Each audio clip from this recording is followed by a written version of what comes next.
আমাকে ভালোবেসে ফেলেছো? কি হলো, চুপ করে আছো কেন? তুমি কি আমাকে ভালোবাসো? যদি বলি? কি বলবে? ধরো যদি বলি। উফ, বলো না, কি বলবে? ধরো যদি বলি তোমার প্রশ্নের উত্তরটা। কি? ধরো যদি বলি তোমার প্রশ্নের উত্তরটা হ্যাঁ, তাহলে? তুমি তুমি কি বললে? তুমি তুমি আমাকে আমাকে ভালো? স্রোত, আমি বলেছি ধরো যদি বলি, আসলে তো বলিনি। এগুলোকে বলে হাইপোথিসিস।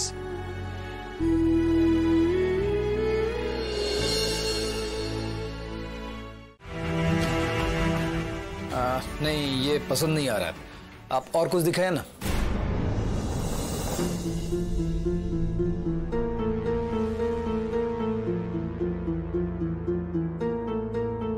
बोलो यार, बहुत दिन बाद फोन किया। कमांडर, আমরা ঢুকে গেছি। अरे वो ठीक है, बहुत अच्छा है। मैं यहाँ पे ये सोने की दुकान पे आया था शादी के गहने पसंद करने के लिए, लेकिन अभी तक कुछ खास पसंद नहीं आया। क्या भैया और कुछ है? कोई अच्छा डिजाइन? सर, हमारे कलेक्शन में कुछ नया आया है, थोड़ा ज्यादा दाम पड़ेगा, दिखाओ सर।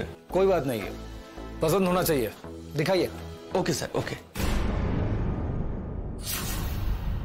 আমি ইশারা করলে কাজ শুরু করবি, চুপচাপ গয়না দেখ। ঠিক আছে।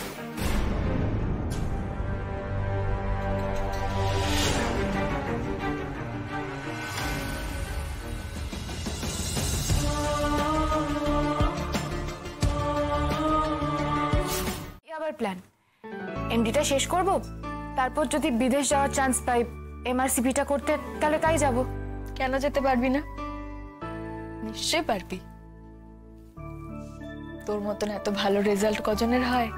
না রে দিদিভাই, যত এগোবো জায়গা তত ছোট হয়ে আসবে, কম্পিটিশনও আরো টাফ হবে।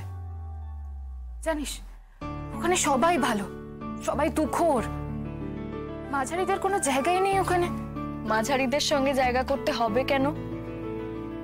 ভালোদের সঙ্গে কম্পিটিশন হলে তবেই না হাড্ডাহাড্ডি লড়াই হবে। আর আমি জানি তুই সেখানেও ফার্স্ট হবি।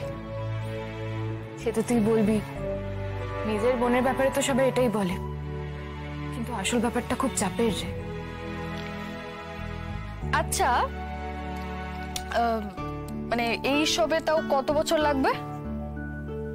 ক বছর সেটা তো গুনে বলা খুব শক্ত, তবে আমার এমডি করতেই তো 3 বছর লেগে যাবে। ও বাহ, তাহলে তো কোনো সমস্যাই নেই। কিসের সমস্যা? ও মা, এমডিটা করা হয়ে গেলে তুইও চট করে আমাকে বড় মাসি করে দিবি, তারপর আমার ছানাটার সঙ্গে তোর ছানাটাকে আমি মানুষ করে দেব। দেখ, তুই আর সার্থক দুজনেই ব্যস্ত মানুষ, তোরা কি এত দায়িত্ব নিতে পারবি? তাই তোদের দায়িত্বটা আমি নিয়ে নিলাম এখন থেকে, বুঝলি? আমি দুটো ছানাকে একসঙ্গে মানুষ করব, আর তুই ক্যারিয়ারে ফোকাস করতে পারবি, ক্যারিয়ার পারসিউ করতে পারবি, তাই না? না, তোর ছানাকে আমাকে মানুষ করতে মানে মানে সেই কারণে তুই জানতে চাইছিলিস আমার ক্যারিয়ারে কোথায় কত বছর লাগবে, আমার প্ল্যান কি?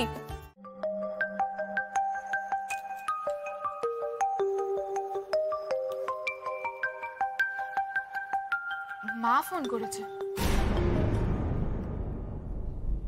হ্যাঁ মা, বলো। কি হয়েছে মা, তুমি কাঁদছো কেন? ও, এটা হওয়ারই ছিল মা।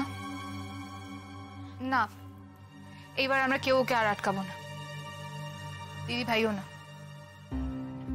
মা, ওকে শিক্ষা পেতে দাও, ওর শিক্ষা পাওয়াটা দরকার, তা না হলে ও বদলাবে না। মা, যেটা তোমার হাতে নেই সেটা ভেবে নিজের শরীরটা খারাপ করো না। ও কি করবে সেটা ও নিজে বুঝে নেবে। আচ্ছা আচ্ছা, তুমি একটা কাজ করো, আজকে ঘুমের ওষুধটা তাড়াতাড়ি খেয়ে তুমি শুয়ে পড়ো, এক্ষুনি শুয়ে পড়ো। হ্যাঁ দিদি ভাই, ঠিক আছে, রাখছি। কি হয়েছে? মা কাঁদছে কেন?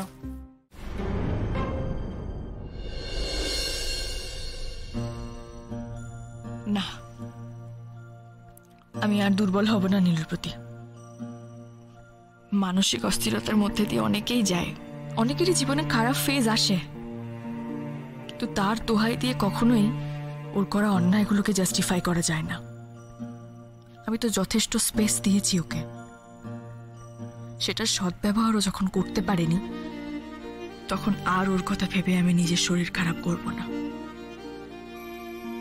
নীলুকে আমি আমার জীবন থেকে চিরকালের মতো ছেটে বাদ দিয়ে দিয়েছি।